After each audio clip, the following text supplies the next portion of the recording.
Okay, we're live. G'day, guys. I think we're live. I hope we're live. I'm going to talk as if we are live. So, guys, if you are spending more time lately on your van build, staring at a blank wall than actually working on your van, then I completely get you. It's not because you're not capable of this, it's just because you've never done this before. It's a difficult task. And we're going to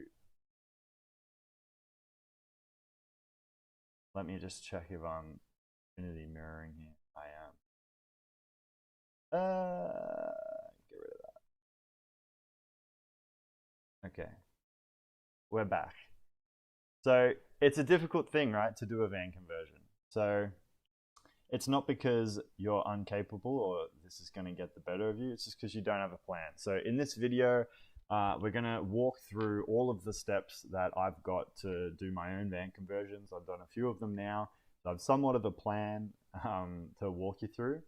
So if you're not sure about, when to do your insulation or whether to do your ceiling or your walls first, then stick around because we're going to walk through all of that stuff in a step-by-step manner.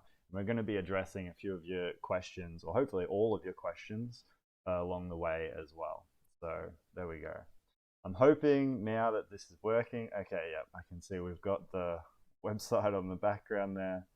Sweet, we're live. That's much better.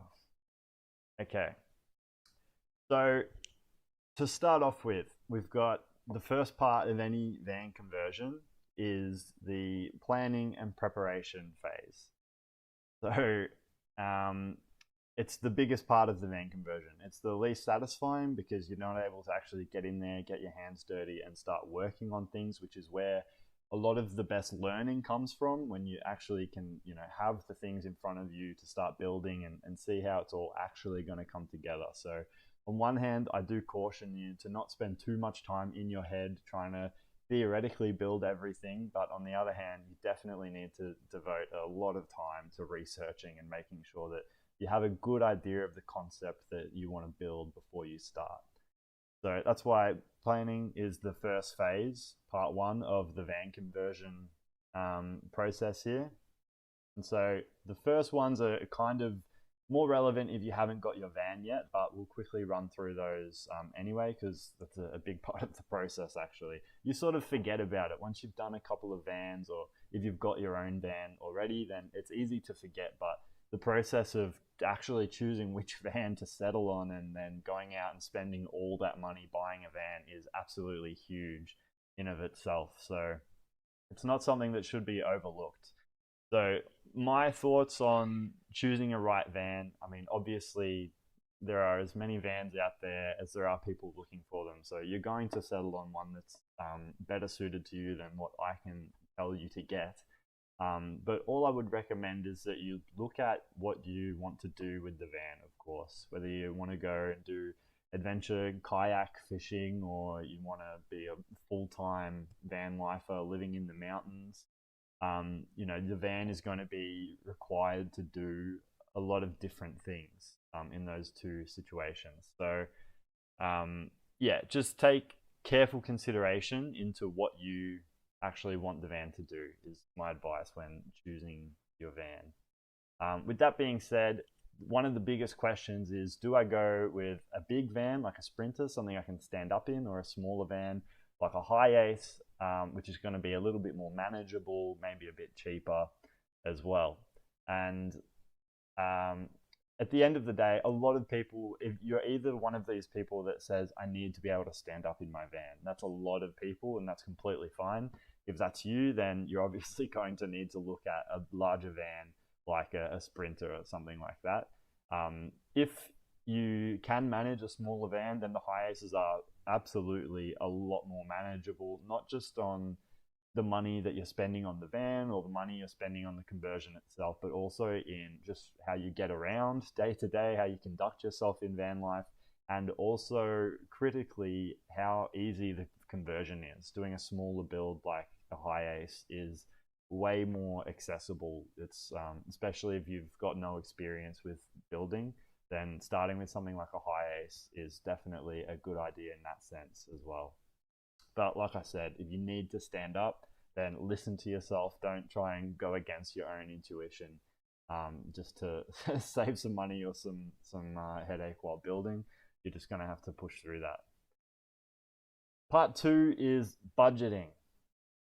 Budgeting is, again, it's a really difficult one to advise on, and I'm really hesitant to do that, because you can spend $1,000 on a van, you can spend $100,000 on a van, and everything in between. So the basic rule of thumb that I have for budgeting a van conversion is that the conversion itself, I allow 50% of the van's value for the conversion itself. So in my first van, for example, it cost $20,000 for the van. So I allowed myself $10,000 for the van conversion. Now that's based on not much, I'll be completely honest with you. It's just my gut feeling after doing a couple of them, that just to make sure that you're not over-capitalizing on the van that you bought. So for example, if you buy a $2,000 rust bucket, it doesn't make sense to invest $10,000 into that van because it's not going to be around for very long. And alternatively, a $100,000 van, you can easily put $40,000 into it and just make it an absolute palace, and that's completely fine. You'll probably make a profit if you sell it. So budgeting, again, it's a tricky one to give specific advice on, but my general advice would be just be cautious that you're not over-capitalizing on the bones that you've bought, the van itself, that you're not overspending into that structure. Be realistic about the condition of the van I'd say. All right, moving on, we have buying a new van, the third step of your van conversion, third step of part one. So buying a new van, I've made videos before saying this is the most terrifying part of the whole process, which again, you forget once you're down the track, buying the van's old news and you're worried about cutting holes in the thing and stuff. But there was a time when buying the van itself was absolutely terrifying.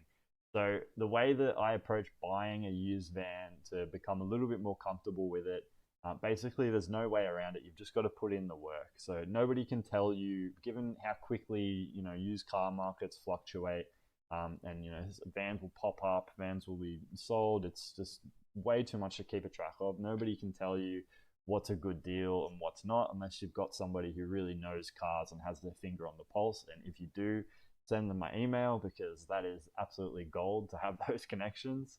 If you're not so lucky like me and you don't have someone like that, then the best thing you can do is just put in the work yourself to become somewhat of an expert on the market. So what I did is literally just create a Google Documents sheet. If I was prepared at all, I would have it here and show it to you. I'll do another video where I show you my Google sheet, where I literally just put entries from what was it, the Facebook Marketplace and carsales.com. I would take appropriate vans around my price point or that looked about the quality that I was after. And then I made a little database of 10, 15 vans. So by the end, I was able to look through my database and compare, okay, so for this van that's in this condition, that many kilometers, it costs this much. And I've got a couple of reference points to know, sort of basically have a good idea of the market and what a van is worth. So when another van comes up that maybe is an absolute steal and you should buy it or message the seller immediately, you'll be the first one that's able to recognize that, because you've got your database, you just know the market at the end of the day. There's no like magic pill to this. You've just done the work and you can look at a van and you know how much it's worth at that point. So that's the approach that I take to buying a used van. Obviously, yeah, if you've got some friends in the know, if you've got a mechanic that you're close with that you can reach out to, that's always a really good idea. But at the end of the day, you're just going to have to put in some work and do some research, build a database. Be crazy. Okay, designing the conversion layout. But before I jump into that, I actually have no vision right now or no knowledge of who is here, who's in this live, or if anyone's here, to be honest with you. So I'll just, oh, there we go. We are live. Max Squirter, g'day mate. Loud and clear, awesome, good to hear. That's good. Welcome, Mac. We're just running through the steps of a van conversion. So let me know if you have any questions or if anything piques your interest. Jew4, g'day. How's it going, everyone? Say g'day if you're here, because I haven't figured out this well enough to know who's here or if anyone's here. So type in the chat and let me know. So anyway, we'll carry on with the steps. So now we're looking at, what are we looking at? Designing the conversion layout. So this is a huge one that I'm almost tentative to, I don't want to go into this too much because it will just absolutely bore you, but maybe, well, so what I can do, hopefully, I'll pull up this PDF right here, and hopefully it's just going to show that to you guys. You can't see it, I'm sorry. But this is basically the PDF of that part one of the guide. And as I flick through this, you can see just how much information is in here. So this was my first go at just basically brain dumping all this information for you guys out onto a page so you can read this if anybody was interested. It's way too much information. I'm not going to go through all this right now for you, but this is just to give you an idea, and we keep scrolling, just sort of how much planning and thought and preparation you can put into before you've even got your van conversion. So we'll jump back over just to not scare anyone. But so when I say designing a conversion layout, I'm talking about the orientation of your build, whether you have the kitchen at the back, whether you have a convertible bed, whether you have a massive kitchen or you're planning on doing most of your cooking outside, whether you need access through to the driver's cab, like all these, honestly, hundreds of tiny little things that you're going to have to decide. It's really a good idea to wrap your head around what's important to you in that regard before you start buying components, before you start the build, certainly. Definitely, like this little plan here, that's actually my original drawing, although it's been AI photoshopped. That's my original drawing of my first van conversion ever. One of my first goes at sort of planning the layout. So that's really, really important. Now, without going into it way too much, there are a couple of things that are worth keeping in mind when you do plan your layout. I'm not sure if I'm going to be able to navigate this quickly enough, but okay, here we go. So first of all is your kitchen placement. It's the first big question that you're going to ask yourself. So obviously go through a lot of YouTube videos, see what you like, what other people are doing that's working for them. But my recommendation is if you love cooking and you want to be cooking in your van life, you want that to be a big part of it, then you really should put your kitchen at the rear of the van, near or underneath the tailgate of your van, because that's where you're going to have a lot more room to move, basically. If you have a side access kitchen like I do in my vans, then it's incredibly practical. You can use it anywhere just as well, whether it's side door or back door. It doesn't matter as far as being able to use it is going to be concerned. Like, you will always find a park where you can pull up and use your kitchen wherever it is situated in your van. But yeah, so it's more just about what your use for the kitchen is. If you really want a big kitchen or you really love your cooking, then I recommend a rear kitchen, because it's going to give you so many more options for, you know, a big, massive pull-out kitchen drawer. Like, people just love those things. If you pull out a massive kitchen drawer out the back of your van, people will stop as they walk past and be like, oh, that's nice. Whereas, yeah, like mine just got a nice little cute side kitchen. It's fine, it does the job, but it's obviously not the priority in my build. The priority in my builds was fitting a surfboard under the bed, so that's why I don't have a rear kitchen at this point. So the second key element to consider, I'm just going to go through a couple of these, like I said, because it's way too much to go through, but a few of them are really important to consider. The bed size, position, and design. So first of all is probably the biggest consideration. Once you've decided where your kitchen is, that dictates where your bed will be, essentially, which is why I think the kitchen should kind of go first in your decision making process. So once you know where your kitchen is, you can decide where the bed is. The first decision with the bed is it a fixed bed or is it a convertible bed? I recommend a fixed bed if you're just using the van as like a weekender, basically. Anything other than that, particularly, I'm talking in smaller to mid-sized van builds, by the way, like a standard Toyota Hiace. Once you get up to a commuter with the high roof or super long wheelbase or anything bigger, then you can absolutely fit a fixed bed in, and you should probably. But the smaller vans I've been specializing in, it's far more, much more of an economical use of the space and a practical use of the space to have a convertible bed. There's just no way around that. You have two uses for the exact same space. During the daytime, you have a couch, maybe a desk area you can use, fully functional space in the van, and then your bed at night as well, of course. So yeah, that's my advice. Fixed bed if you've got the space. If not, then just some clever engineering. Putting in a nice, easy to use convertible bed is going to completely transform just how useful your van is. That's bed. Maybe one more of these we'll have a look at, although there's heaps. Sizing your fridge, electrical system, anything else. So the electrical and plumbing placement. This is I don't really want to give too much advice on that, to be honest, because again, it's something your systems can go anywhere. Your plumbing, your electrical can go anywhere. You'll watch 100 YouTube videos that will all put their electrical systems in a slightly different space, and their plumbing as well. So you'll kind of just figure out via your YouTube research what you like. In my builds, I put them on the back of the cabinetry, just tucked in right behind the driver's door. So I like that space because you can just push the driver's seat, push the driver's seat down, and then you have access to all of your electrical system once it's all said and done. Once the build is done, you have sort of emergency access there, or not emergency ideally, but you do have access. And it's not wasting really functional space that's in the van otherwise. Like underneath the bed, I really didn't want to put my electrical system under there because it's such useful space otherwise.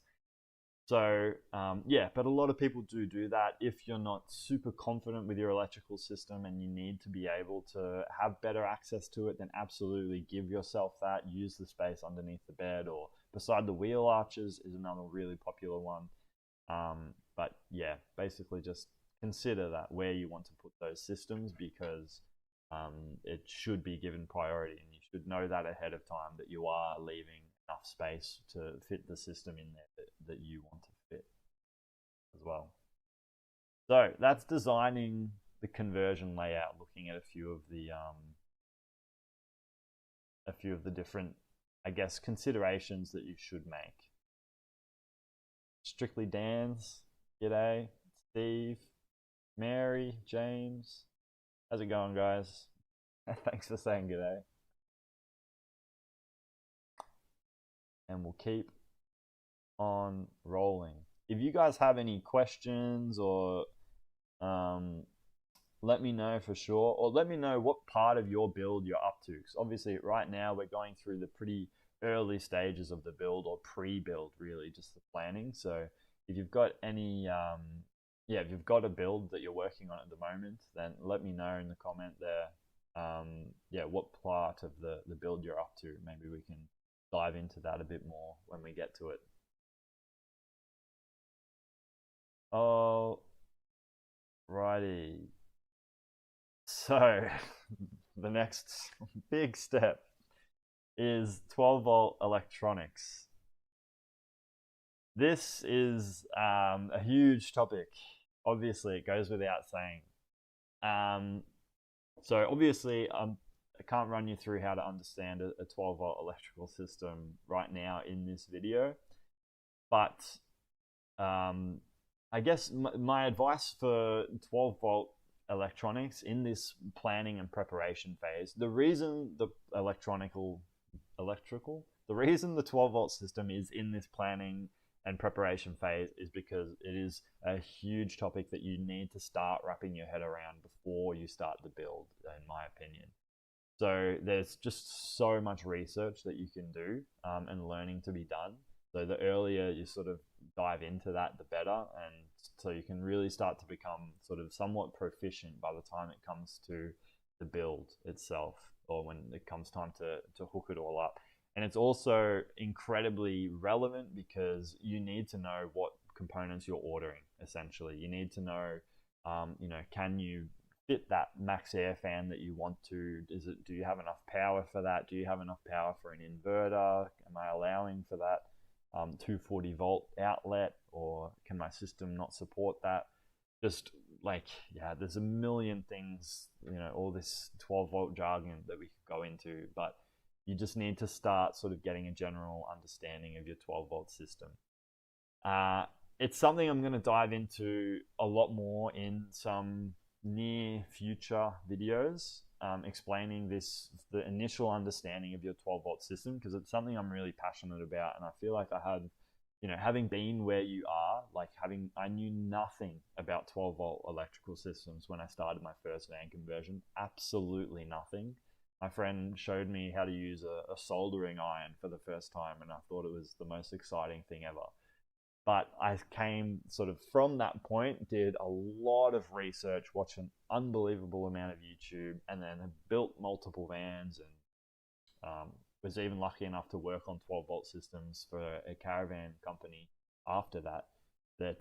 I feel like, yeah, I know what it's like to not know anything in the 12-volt space, and I understand what you actually need to learn to get to installing your van conversion. So I'll be doing some videos walking you through that. In the meantime, there is a section on the 12-volt electrical system in my van conversion, part 1 of the van conversion here, that is available in a PDF. It is incredibly wordy. I'm sorry for that, but if you're interested in learning about your 12-volt electrical system and sizing that system, so to learn how big your solar panel should be, how big your battery should be, what charging inputs you need, whether it's solar as well as DC, or how big your solar should be, and also how much draw your system is going to need or draw throughout a 24-hour period, which is going to give you the rest of that information. So that's all explained and walked through in a pretty straightforward process in part 1 of the van guide here in the PDF. So just scroll down to sizing your electrical system in the PDF if you want to have a look at that. I think it's really interesting, but I'm going to be doing some videos walking you through that as well. So that should be a bit more dynamic. Exactly. So from that, I guess the last part of this planning and preparation, is building your parts list. It's more just, I don't know, an OCD thing for me.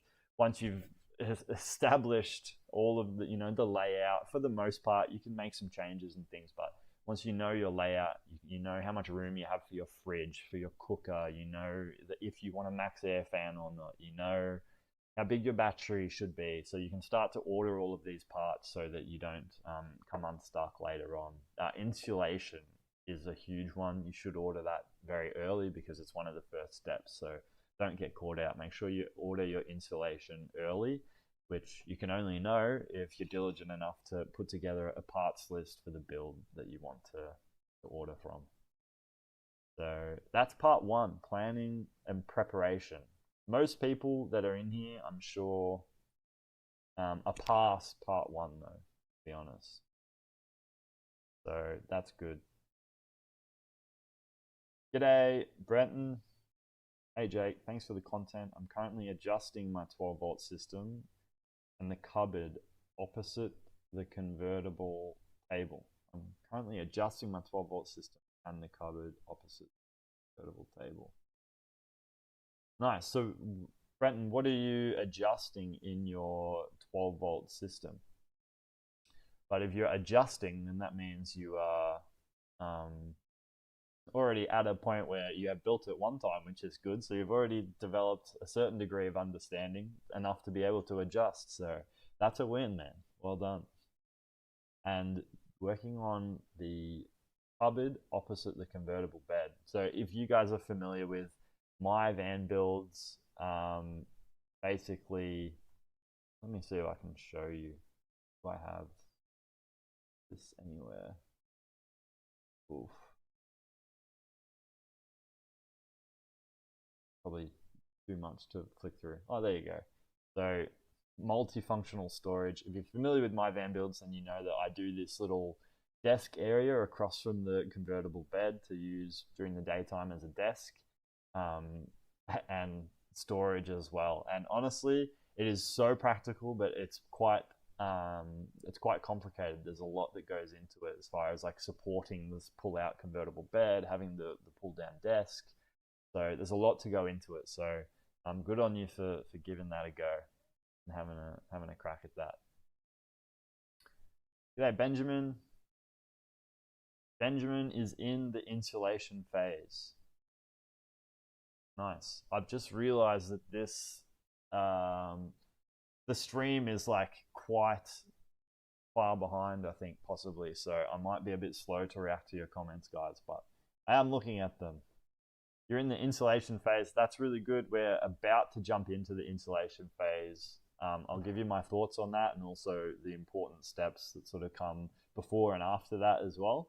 That's how we're looking at this, how each of the steps fit in with all the other steps as well. So you get a nice seamless van conversion in. Breton, yeah, I set up a basic fridge and solar connection with the smart controller, but had a coolant leak. Ooh. The comment cut out there. You had a coolant leak in the rear something. While waiting for the wiring rough in from an auto sparky, is there any or all areas that are able to be stretch carpeted? I didn't want to intrude on areas that wires might be placed. That's a fantastic question and like right on brand for the live that we're doing tonight, addressing the order that we're stepping through as to not sort of make any mistakes that we have to undo. That's exactly why, and I'm curious, Mac, if you've used my conversion guides at any point, because that's what I detail in my stretch carpeting, is that it needs to be, you need to wait until after the cable rough in for that exact reason. So yeah, very curious if you've used my guide there. We'll get to that in just a moment. I'll go through the cable rough-in phase. That's quite early in part 2 of the guide, which I'll jump in for you guys right now. If anybody's just jumped on as well, we're addressing the order that you can do your van conversion in without making unnecessary mistakes and needing to go back and change things. So I'm walking you through my entire process. Brenton, AC leak, is redoing it and adding battery monitors. Phone glitched. That sounds no good, Brenton. AC leak, damn. Yeah, so adding a battery monitor is a cool idea. It's not really necessary. You can just use a voltage meter to tell the state of charge in your battery, but if you want to geek out about it, tell the exact state of charge and how much amperage is coming in and going, then a battery monitor is a really cool upgrade. G'day, Mary. Hoping you have time to address the plumbing. Absolutely, we will be jumping into the plumbing for you as well after the base build phase. All right, with that being said, let's jump into the next section because we got to keep this moving. So, part 2 of the van conversion, I call the base build phase. That's come from a commercial background, commercial construction background. Base build is where you take a raw building, the bare bones of the structure, and you get it to a point that's like a generic copy paste sort of finished product that anybody can move into and use. So what that means in a van conversion is you get all of your prep work done, insulation cables, all your walls done with your framing, insulation again, and it's all in, ready to go, with the floor, everything ready for your carpentry and things to go in and sort of make it your own and make it your own camper van. Basically, it's floor, walls, and ceiling as well as prep work. So let's jump in. Part two is base build. And this part two, by the way, has had a massive upgrade on the website, journeyvanbuilds.com. If you come to this website and click on part two, base build, it's going to walk you through each one of these steps in a lot more detail than the PDF we were talking about earlier. So it's going to run you through all of your tools, methodology, some tips and tricks, things that I find people often forget in each step. So definitely check that out if you're interested in going through this exact process in your own time, or just hearing more of my sort of thoughts and opinions on each specific step. So stripping the interior is pretty self-explanatory. You get your van, you're really excited to start. The first thing you need to do is strip everything out. Any sort of bits and pieces that have been left by a previous owner, maybe there's a cage between the cab and the cargo area, or maybe they've left some shelving in there, anything like that. Strip it all out, including all of the wall lining, the roof lining, and any subfloor that they've got in there as well. The subfloor is absolutely critical. Even if it looks like it's in pretty good condition, you definitely want to pull that out to get a look underneath there for any potential rust, because if you cover that stuff up now, there's no looking at it in the future. Like, it's just gonna basically burn a hole in your van before you realize what's happened. So really important to strip everything out, give yourself a really good look at the clean, empty slate that you're going to be working with, and start, with a healthy build to build up, a healthy van to build up from, essentially. Some little tricks with the stripping of the interior is also keep all of the templates that you pull out, any of the the wall panels, certainly subfloor, if they fit around the wheel arches and they fit the shape of the van, keep that as a stencil. And also any little plugs as well, like when you're pulling out the ceiling board, ceiling panels, there are like some little plastic noggins on all the boards essentially. I really recommend keeping them, because you'd be surprised down the track when you notice a panel that you've decided to leave in missing 6 of those plugs. So it'd be good to have those to put them back in. Step 2 is treating rust. This is, it goes without saying, really important to give your van a clean bill of health before you start. You're investing not just your time, but also a lot of money into this van, and you want it to last as long as you can in the future for your own van life, and then ideally to sell it on afterwards with a clean bill of health. So treat your rust, pull everything else out, get a good look at it, and treat what rust is there. Any little surface rust, you just treat with some sandpaper, get rid of it, get some rust converter on there, and prime over the top, so it's never going to be an issue again. If you've got some more heavy set rust, then you'll need to use some mechanical assistance, or it's just going to really help you. A grinder with a flat disc attachment. These strip it wire rust wheels are an absolute game changer as well. That's a member of Journey Van Builds recommended that I have a look at those. And they are fantastic. They're really good. Otherwise, just an electric sander, or again, just some manual sandpaper will do the trick as well. You can use some other products like a braided wire brush attachment on a grinder or a drill. That's going to work as well. I've just found that it's not quite the easiest thing to do it with. Yeah, I'm not going to go through the whole entire process of converting rust, but make sure you definitely give this step the time that it deserves. Where am I? Because yeah, it's super important. You don't want to wake up years down the track and realize it's all falling apart. So treat the rust, have a look at this guide page, and it's going to walk you through the process of doing that properly. So the next step is external bodywork in the van. You've treated the rust, you've got your clean surface. Before you start putting insulation and things on, it makes sense. You want to do any body work to the exterior of the van, because that's it's often it's not as flexible with where you put it, so you need to have it in its place so that you can do the rest of your build around it, like where you're placing insulation, like that. What I'm mostly referring to with exterior bodywork is any fans, windows or fans, roof racks, and solar panels. They're the main ones.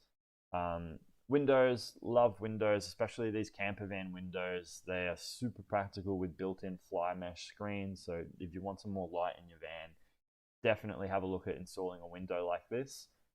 They can be intimidating. Obviously, you have to cut a big hole in your van, which is scary, I know, but there is a step-by-step process that you can follow. So, which I'll be working on uploading for you. Love windows, ceiling fans as well.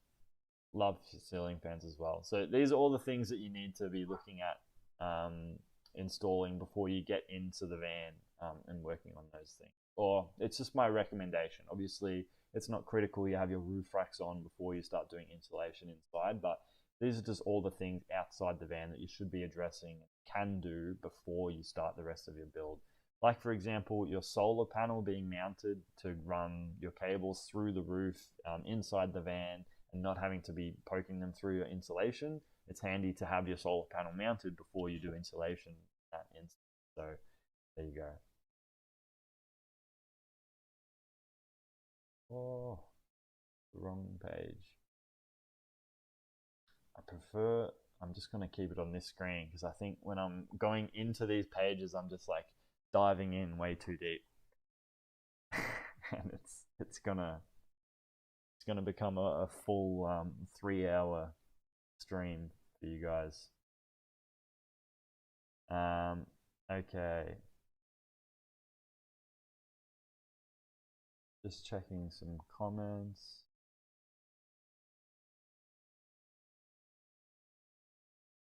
Insulation phase for Brandon.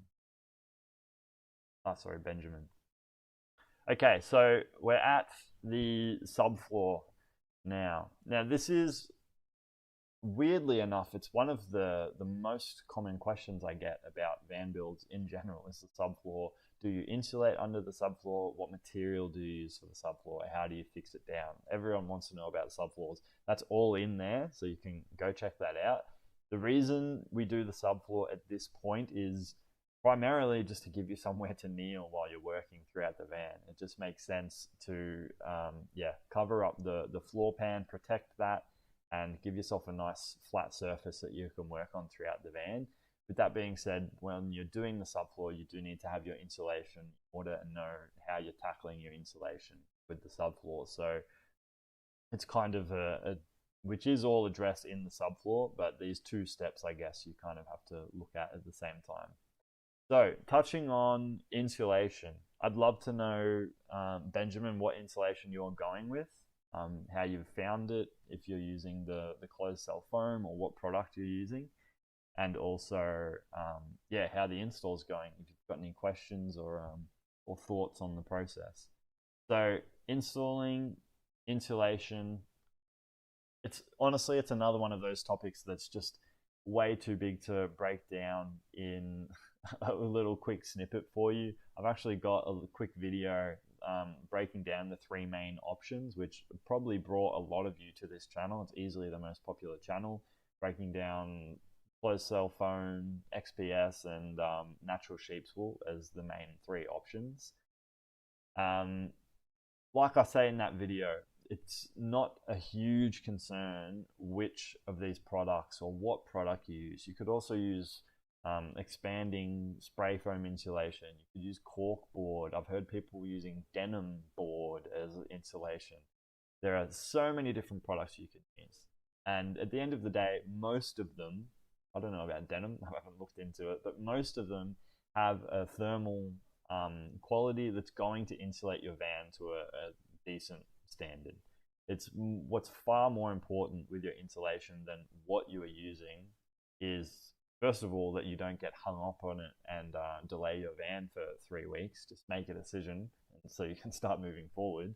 But what's most important is how you are installing that insulation and the method or the approach that you are using to prevent condensation, essentially. Everyone's asking the question about insulation usually for the heat and the cold in van life and to be comfortable. the bigger concern is condensation forming inside the cavities of your van, inside the wall space, the ceiling space. If you spent any time in any van build groups on Facebook, then you've seen these nightmare posts about people that just have saturated ceilings because they haven't insulated properly. So we insulate at this point. The most critical part of that is how you are doing it. Without going into a full insulation deep dive, the most important thing to keep in mind is you need to stop the moist air from inside the van coming into contact with cold metal inside your van. So the two ways that you can do that is, one, you can limit the exposure of the cold metal. So that's your insulation. That's where you put your closed cell foam on the van wall, and you're stopping you're basically just creating a sheet over all of that van metal, so the cold from the outside isn't able to penetrate and come into contact with that moisture-filled air.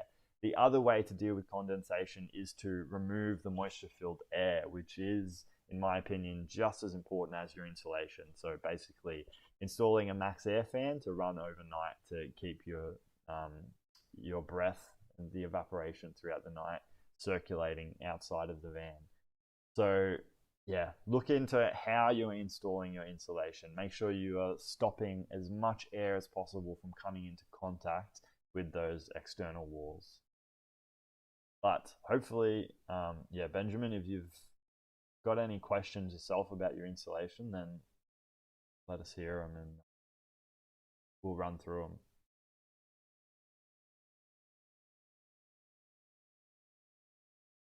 So looking at, where are we? Insulation, framing. Okay. Framing, I really like framing for some reason. It's a weird step. It's not something that is quite, I don't know, intuitive in a van. It's quite a bizarre thing to be screwing bits of timber to a van wall. It just doesn't really come naturally. So I get that it is a really confusing step for a lot of people, but it's really important. The framing is basically what takes the raw, untamed, bumps and curves of your van wall, all the steel, metal supports and things, and turns it into sort of tames it into a nice, smooth surface that you can put all of your cladding on. So framing is really, really important at this point. The reason it comes after insulation is not quite so important. It's just a little bit easier to stick all of your insulation down while you don't have the frames to sort of be poking it in around. You can do the framing and then the insulation, of course. The one caveat on that would be if you are using sheep's wool and maybe you like the idea of the framing being in already to hold the wool in place. But other than that, I do framing after insulation. The reason I do framing before cable roughing is because you are screwing into the van walls. So anytime you're screwing into the walls, you just not having cables behind there is always a win. So wait to do the cables until after you've done your framing. I do all the framing as well at the same time for the walls and the ceiling, and then as you do need to clad those, you're all just ready to go because it's the same process for framing the wall and the ceiling as well. I've actually got a really good walkthrough video, if I do say so myself, on the framing process. So if you click through here, that's linked right there on the guide page, or you can just search it on YouTube and it'll probably pop up how to frame your van. Easy step-by-step guide. So definitely check that out if you're interested in framing your van. All right, next step is cable roughing. This is probably one of the most important preparation steps throughout the build phase. It involves requiring a lot of knowledge of the build to come to be able to do this step properly. And it's the thing I would be most concerned for most of the first time DIY van builders out there missing. So just things like running a couple of cables to the back of the van to have your light switch there, or a USB port, or knowing where you want your sort of electrical hub to be with maybe a battery monitor, things like that. So you need to know the layout of your van, know where your cabinetry is going to be sitting roughly, or more exact is better, to start running these cables all throughout the van. Now, it is a bit of a foreign concept for a lot of people, especially if you've never worked with 12-volt systems before. But there are heaps of really, really good videos explaining 12-volt systems, and even I myself am working on getting more out there for you, to help you sort of wrap your head around exactly what you need to be doing. My advice for your cable roughing is basically get sticky notes and stick them all over the van for what appliances are going to be where, essentially. If you've got a max air fan up here, have your sticky note there, light switch there, USB switch there, your hub there, your fridge there, water pump, everything. So then you can start to picture the whole process finished, and then you start running cables throughout the van to each of those points. So depending on how complicated your system is, the cable roughing can be quite complicated, or it can be really, really simple. It's just up to you how deep you want to go into it. But yeah, at this point, you don't need to have all of your battery and your chargers and everything set up. All you need to do is have these little cables, usually 1.5 millimeter or 2.5 millimeter cables, so quite thin ones, running throughout the van behind the scenes, so that when you put your walls and your ceiling on, that everything's in place, ready to go. So you can just poke those cables out the holes as you do those steps as well. With cable roughing, oh look, I don't want to go. There's just so much information. I could deep dive on every single topic, but with cable roughing, just remember as well that you need to get automotive and marine grade cables. So that's multi-strand cables with copper or tin copper as the material. They're the only ones that are going to be high enough quality to use in a camper van. So, cable roughing. Benjamin, we're going to look at insulation and cable roughing questions once I get to the end of this build phase as well. We'll circle back and have a look at those for you. If you've just joined as well, guys, we're walking through all the steps in a van conversion in the right order. That's going to give you some structure and, avoid those countless hours staring at your van walls, just wondering what the hell comes next, or hoping you're not missing anything. So next, after our cable roughing, we've got stretch carpet. So this is a really nuanced point. So I'm wondering, Mac, was it Mac? Yeah, there you go. Mac was asking about cable roughing and stretch carpeting, and waiting to do your stretch carpet until after the cable roughing is done. So it's for that exact reason that I wait until this point to do the stretch carpet. So if you are doing stretch carpet in your van, which I do highly recommend, you basically just cover any of the rough metal or raw metal surfaces in the camper van. It's going to give it a much softer, more homely feel than just a bare metal wall. And it also goes a long way to, somehow, it's just a thin bit of carpet, but it does sort of warm the space as well, just never leaning on a cold bit of metal in your van. So I do stretch carpet really critically before walls and ceilings, because the whole idea behind your stretch carpet is that you need it to flow sort of underneath those other surfaces. So you can see it here. Look, you're probably not going to be able to see it that well, but the stretch carpet here flows underneath the timber panels there on the left. Yeah, in some other videos I'll have better examples for you, but the whole idea of the carpet is that you're going to just disappear underneath those other panels to get the best effect. So you do want to do your carpet before most other things, but what's really important is the rear column of the van is where you're going to need to run any cables from basically the bottom of the van up to the roof, essentially.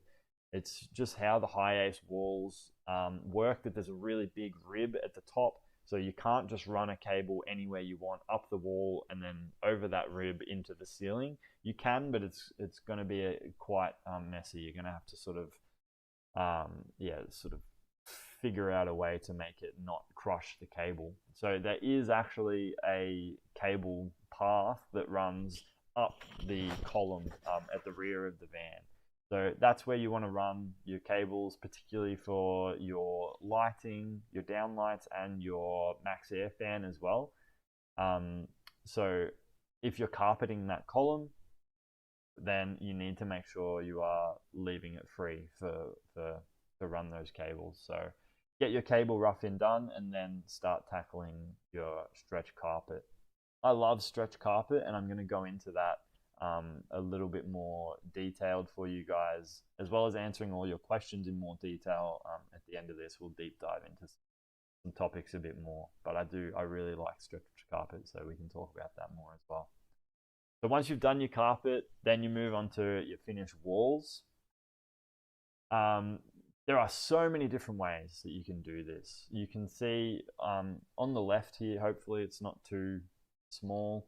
This is one approach where I've left the bottom panel that was already in the high ace in place. I've just carpeted over it, carpeted over the wheel arch so it all looks nice. And then I've just put my own vertical groove, horizontal groove in this case, a V groove board there in the top panel. And that's sort of using the shape and the flow of the van wall and just sort of popping panels in those places where they fit, and then putting some stretch carpet over the top to get a nice neat finish. That way it's not encroaching into the space of the van at all. So if you're really tight on space, that's one approach. On the other side, which obviously isn't installed in this picture here, I framed the whole wall and then clad the whole wall with either pine lining boards or full MDF sheets, which I've routed some grooves in to give them some more texture, or painted with a textured paint, something like that. So there are a couple of different approaches for your walls. And yeah, it's up to basically your priorities with the van build. If you're trying to save space, if you want a nice clean aesthetic, then you would go with one way or the other. But it's one thing I've learned talking to everyone about their van builds throughout this process with Journey Van Builds is that everybody has a different approach for this. So that's completely fine. You're going to come up with your own methods. But these are just the ways that I've found to best tackle the problems that I face with the van build. With the walls as well, I haven't got it mentioned here in the titles, but that's also when you're going to be looking at your nooks or your niches. I don't actually know which word is the correct term for that. Any of your little cubby shelves that you put inset into the wall, this is when you want to prep those as well after you've done your framing and your cable roughing before you put your walls in. So prep those nook frames and stuff as well, ready for when the walls go in. With the ceiling install, so this is an interesting one and something I'm weirdly passionate about. The ceiling, I believe it's quite important that you do your ceiling after your walls. It's a pretty common question, what comes first, wall or ceilings? In my opinion, you should definitely do the ceiling second, and I'll tell you why. So basically, it allows for a much smoother finish. If you've ever seen a van conversion that's got like beading or timber, corner pieces running the whole length of the van, trying to cover up some ugly joins, or maybe they've even just left an ugly join because they weren't technically proficient enough to finesse that part of the build, which is fine. Everyone has their own approach to this thing, which is beautiful. But if you want a really clean finish between your wall and your ceiling, which does really impact the overall feel of the van, I guess the professionalism of how your van feels, that finish, then putting your walls in first is going to help you, because basically the method is you run your walls all the way up as high as you can, disappearing slightly into the ceiling space ideally, and then you run your ceiling boards across and butt them into that wall piece, and then you're able to cut the ceiling board lengthways, so it is a neat finish along your walls. And that's basically how you get a really clean finish. With just a silicone join will be enough, or no join at all is also fine if you do a really good cut. But yeah, otherwise, if you do your ceiling first, you can also do a really neat cutting upways, but I've found it's just a lot more difficult. So that's just my approach. Doing the ceiling first just allows for, or I guess makes it easier to get a much neater finish in the end. Final step of part 2 base build is your finished floor. So the reason this is the last step is because it is a finished floor, and it's the most likely part of your whole conversion to get damaged. So once this finished floor is in, you need to protect it, put down some, a couple of painter's sheets, or even some, core fluid or MDF board or something to protect the finished surface. Because as I found out on my last build with Mel, if anyone's watched the vlog series, mistakes can happen and you can damage the floor, and it's it's not ideal for anyone, that situation. So definitely leave your finished floor till the end. It's not necessary. You've got your subfloor in, which was one of the first steps of the conversion. You're able to work on your subfloor happily the whole time. Just pop the finished floor in right at the end. The only thing I would add with the finished floor is that you can also leave this until later in the build. If you are doing a floor that you want to cut around your cabinetry, so you want to sit your kitchen bench in, sit your bed box in, and then install your floor around that, that's completely fine as well. You might save some money on material doing it that way. I prefer to do the full finished floor across the whole van, because it's just another level of protection from water spills, basically, of waterproofing rather. So yeah, that's my approach. I like to do the van floor the whole way, but you can do that a little bit later as well if you want to just do it that way, save on some material and cut around all the cabinetry. So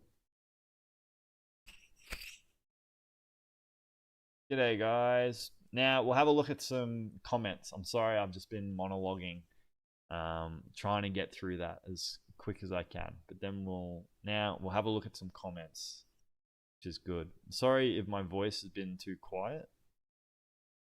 I'll try to talk a little bit louder. Okay, so looking back at the comments, some questions. I need to remind myself so I don't miss anyone. Sorry. Okay, so Mac was asking about doing the stretch carpet, and not wanting to intrude on any areas where his auto electrician might need access. So, namely that rear column, like I've spoken about.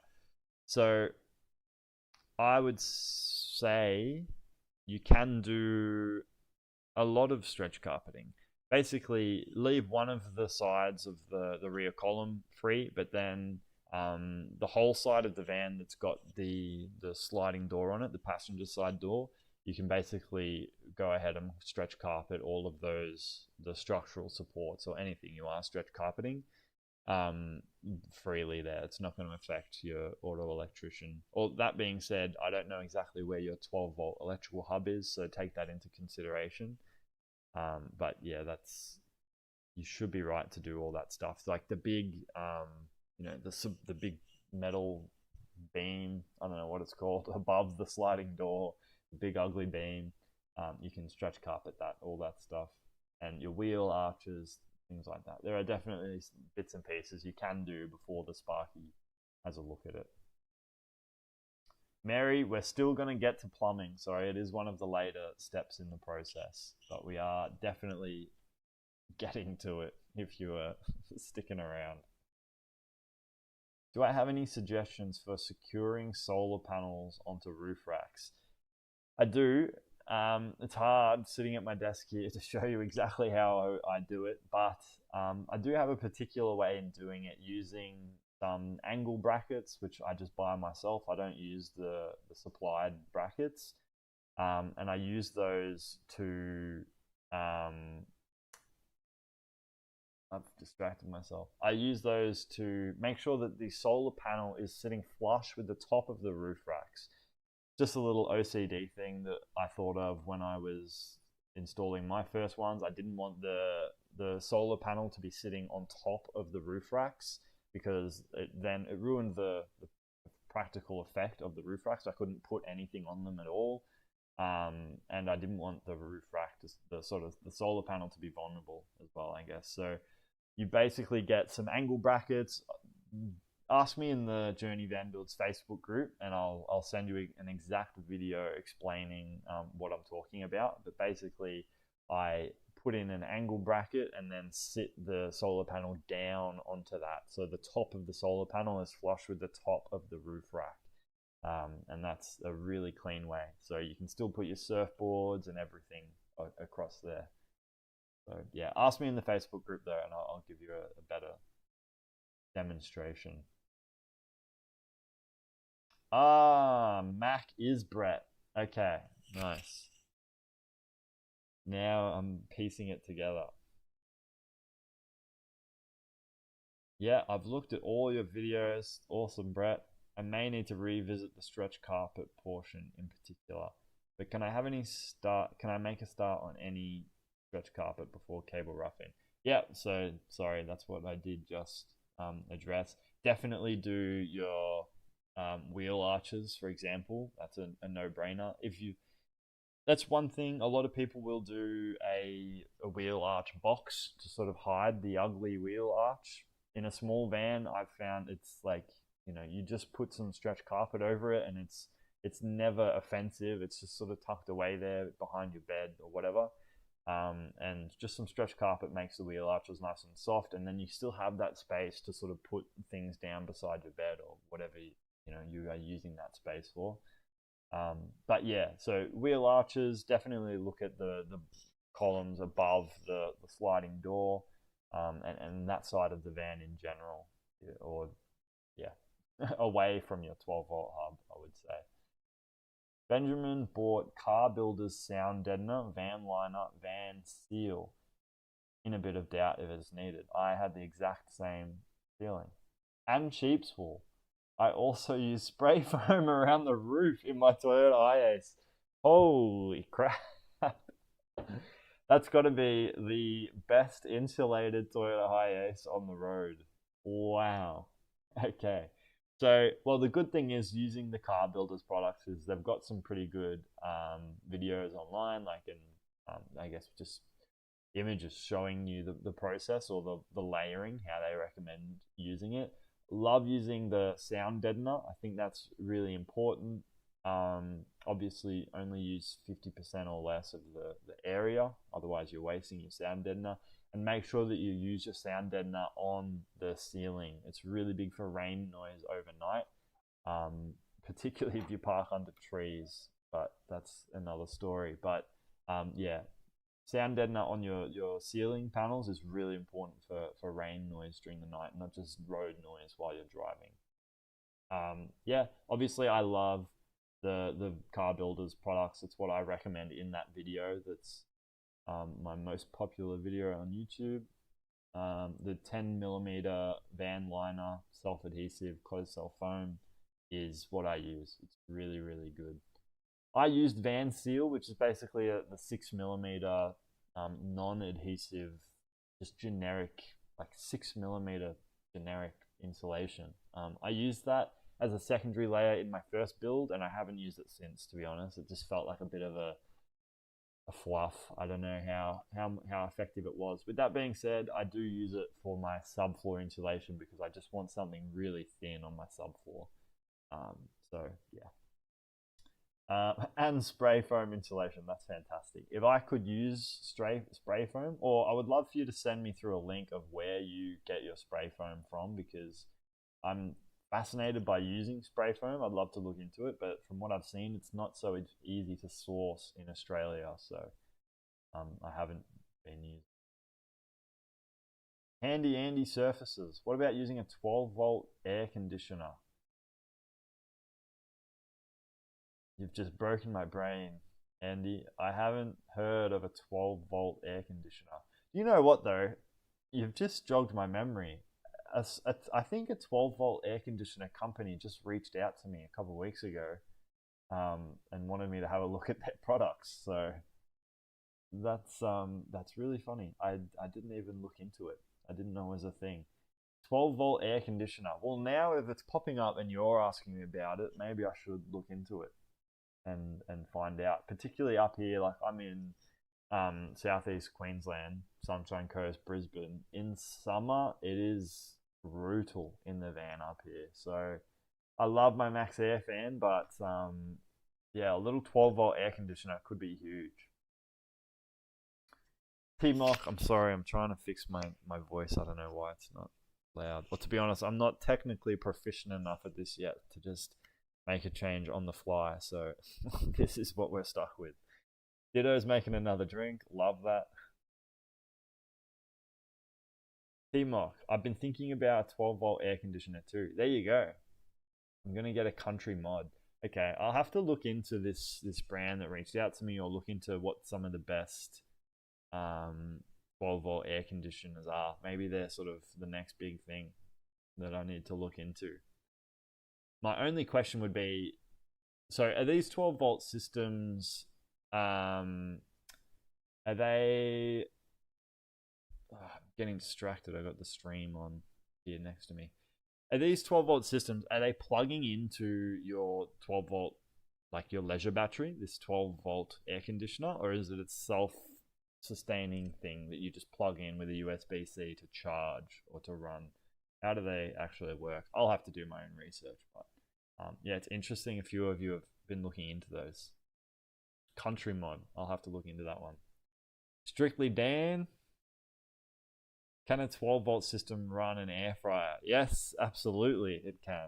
In fact, I was looking in Kmart, it was a while ago now, but I was looking in Kmart at their mini air fryers, because they brought out a specialty mini range, which is low wattage, to see if I could run it in my van. And I think I pretty much could. In one of my vans, a 1500 watt inverter could run a mini air fryer technically.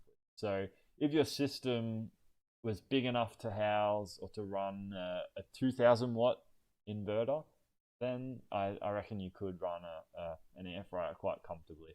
You'd probably, ideally, you'd want a bigger battery bank than 100 amp hours, maybe, or maybe some bigger solar panels, and just use the air fryer while the sun's out. Because I reckon it would suck power. It would go through your power pretty quickly, but you can definitely do a 12-volt system. In fact, it's probably going to have to be one of the topics in a video in the future, I reckon, like building a system that can run an air fryer, because they are absolute game changers. Chuck some hashies in there every morning for breakfast. Andy, will you be doing a follow-up video with Mel to ask how the van design is working out? Yeah, possibly. I could do. If that was something you guys really, really wanted, I could definitely do that. I guess as an inside scoop for anyone who's actually here watching this right now, which I've never acknowledged in any other capacity throughout those vlogs or anything. Mel and I were actually ex partners. So Mel's my ex and came over here to do another lap of Australia. And so I helped her out with the van build. So yeah, she's back in Germany now. We don't have a lot of contact. Not that I want to go into that too much, but yeah, if it's something everyone really wanted, I could do a follow up. But yeah, for now we're looking forward to the next van build. Next van build series that I can work on here and see what I can build. Hopefully with Dan, strictly Dan there, gonna come over and do a build with me. Mary says we can't see when you point to pictures. I am so sorry, but I don't know how to fix that right now. So if you could tell me exactly what's going on or what you're looking at, then I can look into yeah, how I can better do that. But it looks Yeah, it's hard to tell on my end, to be honest. I need to level up my YouTube Live proficiency. Question: if I have LED lights already installed, how do I put a dimmer on? Ditto. That's a really good question. That's a really cool question. So I did this in my last build, actually. So we had the LED lights in, they were just on a switch, and then we decided that we wanted them to be on a dimmer because they were just way too bright. So after the build was finished, it was the last thing Mel did before she drove out on a trip around Australia. Was I was fitting a dimmer switch on the LED downlights. So it's definitely possible. So if you've got your so if you've got a light switch hooked up to your LED strip light system, all you need on top of that is a negative. So a light switch is just going to be a positive coming in and then a positive going back, or running onto the lights, I should say. A positive running from your battery to the switch, and then from the switch to the light to carry power. What you need to add a dimmer to that setup is you need a negative. A dimmer will have the positive in, positive out, and then a negative as well to sort of complete that circuit. So if you've got your negatives from the strip light circuit running back the same way next to that switch, then it's easy. You can just splice in that dimmer negative into that negative as it runs past. But if not, if you've just got another loose negative throughout the system that does run back to the same 12-volt fuse block as your LED system, you can just connect that negative as well, which is why I always leave spare cables at my 12-volt electrical hub. I'll just run some spare positive and negative cables to that point for that exact reason. So you can piggyback your negative to connect it, but yeah, it's definitely possible. And if you run into problems or you really want to try, then message me again in the Journey Van Builds Facebook group, and I'll run you through it how I did it. Mary, when planning the kitchen area, what should we consider? Well, I'm curious, Mary, if you were here towards the start of the build. The start of the video. So we've been running through the steps in the conversion process, what you should do when, essentially. One of the first steps is planning the build. And one of the first steps in planning the build is deciding where you want your kitchen area to be. So what I say with planning your kitchen is you should consider basically your priority with cooking. If you really love cooking and you want that to be a huge part of your van life experience, then you should prioritize a rear facing kitchen.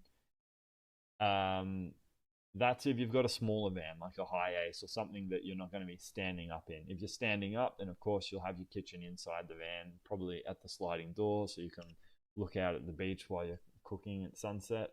But if you've got a smaller van like I'm operating with, then a rear kitchen is going to allow for a lot more utility. It's basically you've got way more area with the whole bed essentially to create a massive kitchen slide out drawer, and then another one as well for kitchen storage. So yeah, I've seen some awesome kitchen builds at the rear of the van.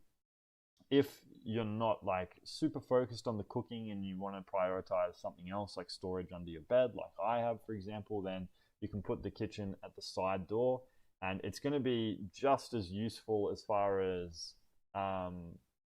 like where you pull up and where you're able to use your kitchen. You will never have a situation where you can't park somewhere and use your kitchen because your kitchen's at the rear of the van and not the side. Like you will always be able to find a spot where you can make it work.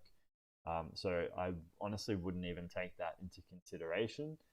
But yeah, it's more about how much you want to cook.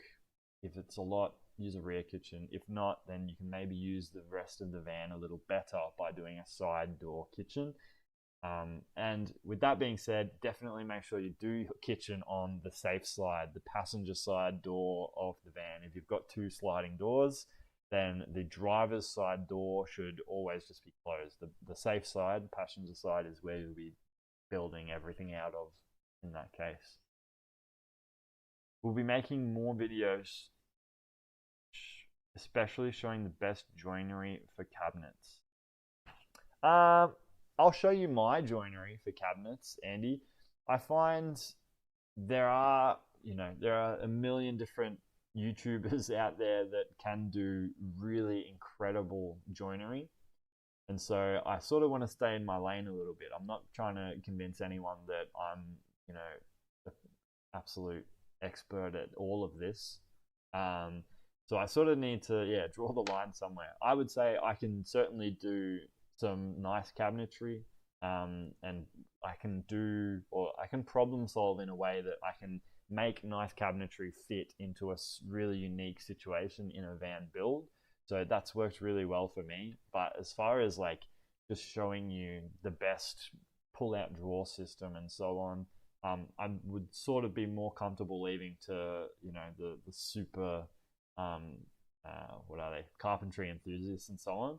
But with that being said, I will, of course, I would love to address how I do my cabinetry in a little bit more detail and just sort of how I do apply the van build mindset to normal cabinetry. But yeah, so to an extent, I would love to do some more cabinetry videos. The 12-volt AC does run off the battery. Okay, well there you go. I'm even more interested. Definitely going to look into that. Okay. Andy is just about to start the build and just purchased the 2019 long wheelbase high ace. So Andy, is that the new model, the new build, or body type, new model? Those are so nice. That's something I hope to progress onto. I would love to know in more detail how you did the LED strip lights, e.g. the type. So I don't know the type off the top of my head. I can tell you if you have a look at the Journey Van Builds group, then, oh, sorry, the website, then you can see all of the products that I've used. If you go into resources and just click through to the product list here, then you can see all of the different products that I've used throughout the builds. And the LED lights are there, so you can see the exact lights, and click through to the exact lights that I've used. As for more information on what type of lights they are and so on, I don't really have that information right now, but yeah, they're the lights that I've used. And just to answer a couple quick questions, and then we'll jump into talking about some plumbing for Mary.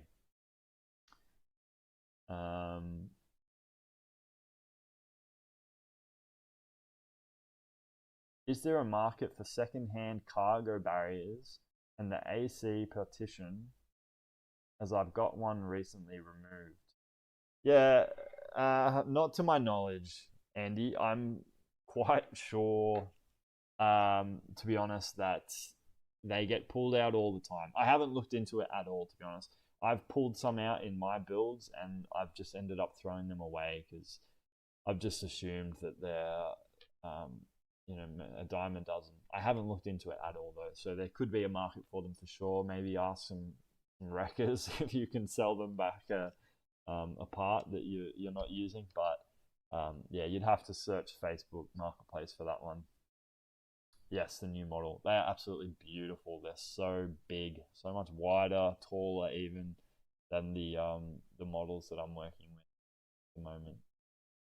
So, all right, we'll jump in and finish off the order of things, looking at the van build process. So we've run through part one, planning and preparation.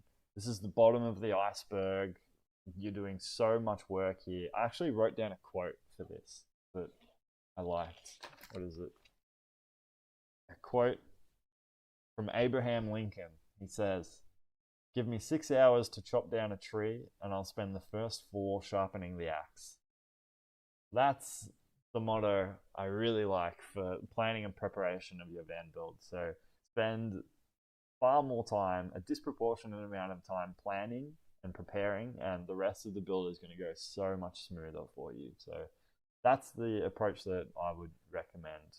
Choosing your van, budget, buying the van, designing the layout, 12 volt, and then getting your order lists ready to go. Part two, base build. We've just been through all of these as well. So there you go. Part three, I've got nothing on the website here right now, coming soon. Unfortunately, there is a lot of work involved in putting these guides together, so you'll have to bear with me with that one. But yeah, it is something that I'm working on. So essentially, the way that you approach your fit out phase, which is taking it from the floor, walls, and ceiling, and then creating your own. That's where the camper van really comes to life. Essentially, it's where you've done a lot of the work already behind the scenes, and now you start to sort of see real changes. So it all happens very quickly at this point. So the order of this one is sort of more fluid. You can approach this part of the build however you'd like to. I start with the kitchen at the back and then sort of flow my cabinetry around. I don't pre-build any of my cabinetry. I build it all to fit in place. It's all like completely custom. So I'll build the cabinetry that sort of has the side kitchen pull out and the little cutout there for the sliding door of the van to fit into, and then sort of build onto the next piece.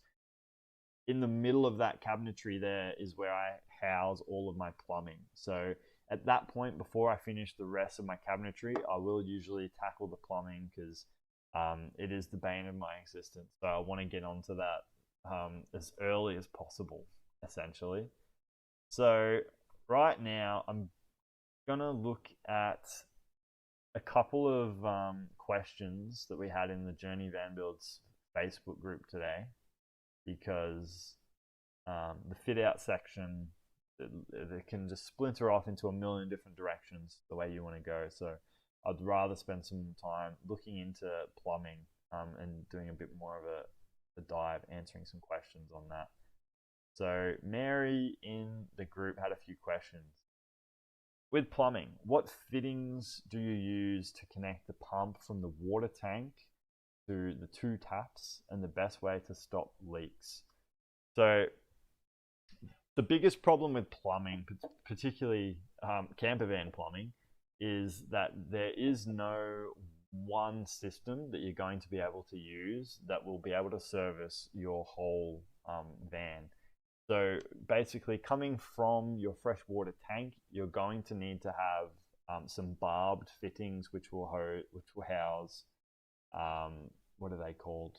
Just basically flexible, food grade braided hose, or whatever the proper name for it is. Some 12 millimeter food grade braided hose will come out of your freshwater pump, ideally through a strainer first into a barbed fitting into your strainer, out another barbed fitting from your strainer to your 12 volt water pump. And then from your water pump, you can ideally add in a conversion piece to go from your flexible braided hose and convert that into a John Guest system. In my case, that's what I've used to connect there from the water pump to the tap and to the outdoor bidet system as well. I run all around the back of the cabinetry with John Guest. And that kind of answers the second part of the question as well. The best way to stop leaks. The John Guest system is like a really good, tried and tested plumbing system. So it's basically is plug and play. You plug it in, push it nice and firm, make sure it's connected properly, and then it just works on pressure somehow and it doesn't leak. So that's my recommendation for stopping leaks, is to use John Guest. But with all of your barbed fittings and for your flexible braided hose, my advice is just to make sure you're using the right size hose and fittings, of course, and also get a pretty decent hose ring clamp as well to get on there. Tighten those up. Not too tight though, because if you go too tight, then you create more holes. So just a nice firm grip with your hose clamp. And always test your system. It's the number one piece of advice for plumbing, because at the end of the day, it doesn't always play by the rules, or it doesn't feel like it does. So once you've put together part of your system, always test it if you can. Turn the pump on and run your water into a bucket and just make sure that there aren't any leaks, because there will be leaks, and you'll just need to go back and revisit those areas and maybe give them a little bit more attention. What pipes and fittings do you use to drain water from the sink? And do you use a solid pipe when going through the van floor? So if anyone's seen my videos, then you know that I run the grey water hose from the sink in the van down through the floor of the van to a 20-litre grey water tank underneath the van. So I use just the standard, it's a 25mm grey water hose. I don't really know the exact name of it, to be honest. It's just the grey water hose as far as I'm concerned. It's like a ribbed black hose. That's what I use to go through the floor, so that you don't have to be running, T-joins and things in a solid pipe. And connecting that to the sink, I just use it's like a camper van right angle sink attachment. So usually if you have your sink there, then your tap, what am I saying? Not your tap, your drain connects underneath, and then it has an outlet down the bottom to connect your pipes to. So it's quite a long series of connections, so which you often don't have room for in your camper van. So you can get, which I've got listed in my parts list, is you can get, when you've got your sink, you can get a right angle drain. So it connects to your sink, and then plumbed into that, or part of that right angle drain, the hose comes out the side, so you can run that with your flexible 25mm outlet hose, whichever way you'd like to run it. You don't have to run straight down into your, which will impact the rest of your components. So I use that right angle drain, and it saves a lot of headaches. Next question, I've noticed you cut a square out of the wall between your fridge and water area. Is this for ventilation or access? It's for both, and it's a really good pickup. So I've got my plumbing area. It's all super compact, tight, tucked in the corner, and it's right next to my fridge. So I really needed to give my fridge some more ventilation. So that was one reason I wanted to have in behind my cabinetry as much open as possible. But I also needed access to that plumbing system. I do have access sort of through a removable door, which, if you've seen my builds, then you know. If you don't, unfortunately, you don't. It's tucked away in the corner there. But I basically wanted, as well as that front access, I just wanted to be able to reach my hand in around the side, and it wasn't going to be visible. So I figured I'd cut a hole in that piece of cabinetry as well. The next question, do you connect the C-flow breather to the tank, or is it sufficient for the tank to breathe from the sink drain opening? This is quite a bizarre question, and I'm not sure if I'm reading it wrong, or if maybe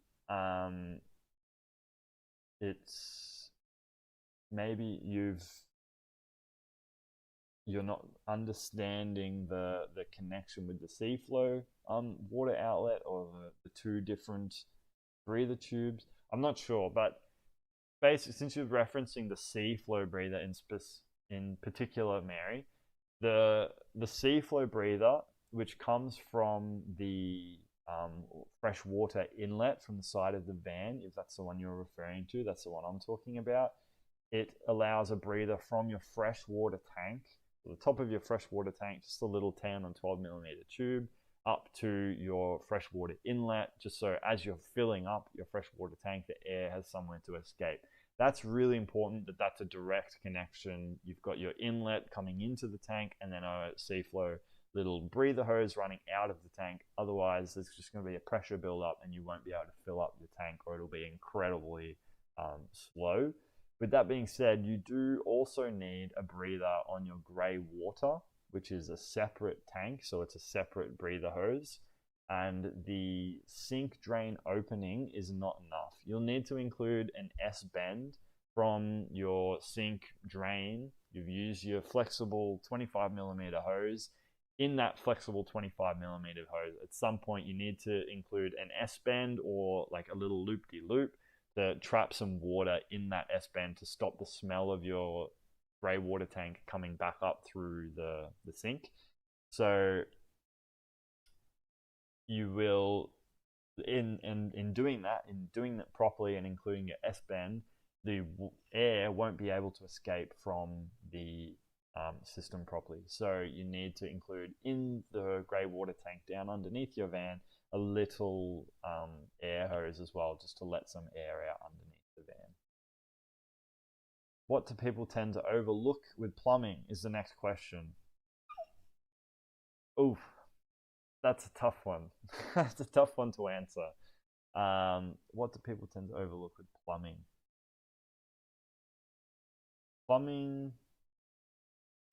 is, like I said at the start, plumbing is the bane of my existence. I would much prefer to build an electrical system than a plumbing system, because I feel like 12-volt electrical systems play by rules. At least the rules feel complicated at first, but you can learn them and then follow them, and your 12-volt system will follow those rules. Even if something goes wrong and you feel like you just, being wildly treated unfairly and nothing's working, you can always work back through the steps and find where the problem is. With plumbing, I swear it just doesn't want to play by the rules. Something will always leak somewhere it shouldn't, and you go to every effort to make everything nice and solid, and it just finds a way to be a pain. So my advice with plumbing is spend some time doing it properly. Don't just assume that it's going to be easy, or maybe not in the spirit of the rest of the channel, but seriously consider if you can simplify your plumbing system. If you want to go all out like I have and have a side hose, which is an incredible upgrade, it's like my favorite upgrade in the van is having running water at the side door of the van. But if you don't want to sort of go in and to that extent, then maybe, just have a look at some hand pump options and things like that. Also do fantastic. Like in my mate's van, those work really well as well. So plumbing is hard. I don't want to put a downer on your situation, but take your time. One fitting connecting to one hose connects to another fitting. Work through it, and you'll get through it. Okay. Looking at some questions. I want to answer as many questions for you guys as we can while we're here as well. I sold mine cargo barrier for $450 on Marketplace. Andy, took about 2 months to sell it. Okay, so I threw $450 in the bin, you're telling me, Brett. That's incredible. I thought surely everyone's pulling these out of their van and trying to sell them, so I just couldn't be bothered. That's incredible. There you go. So when you pull things out of your van, make sure you look on Marketplace to sell them. Damn, that's $450 that can go towards your build. Nice. I've been thinking about cutting plywood into planks 10 to 15 centimeters wide. Do you think it would look visually pleasing? Is that for your wall or your ceiling, Benjamin? My take, look, I've never tried that myself, and I haven't even looked into it. I think using planks to do any walls or ceiling, it can look really effective if you're going for like that kind of aesthetic. You're doing like an older style of aesthetic, I guess. It can look really cool, like an old barnyard sort of setup, but I've never tried it myself. What I would do before I'd cut plywood into planks myself would be just to get a router and route some tiny little lines or grooves along a sheet. So then a sheet has the illusion of being planks.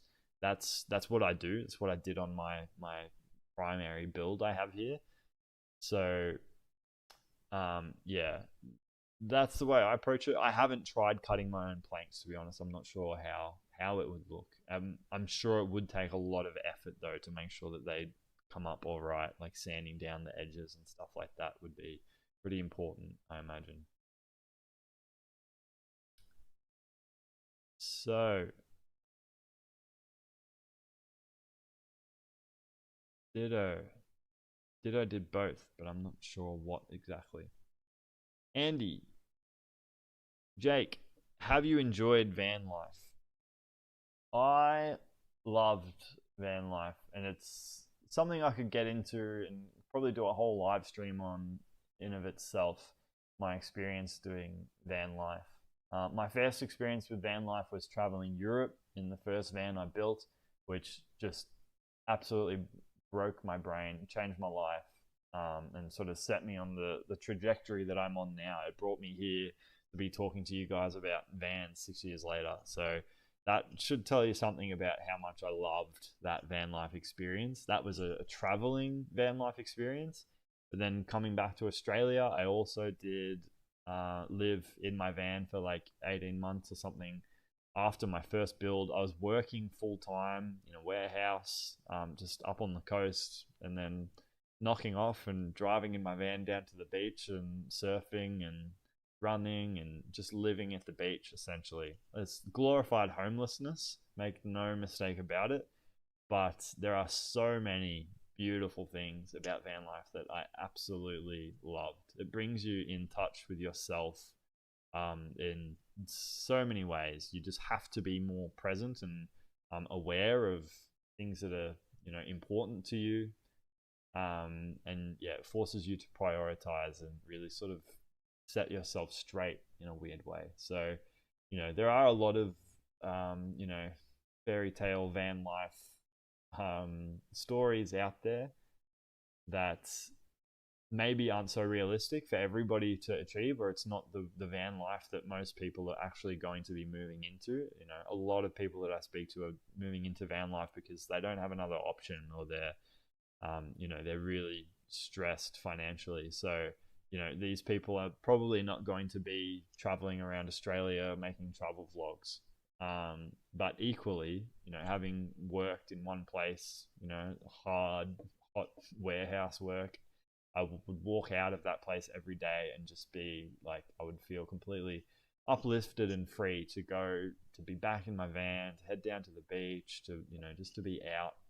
I absolutely loved it. So I would love to do like a little story time about my van life experiences one time.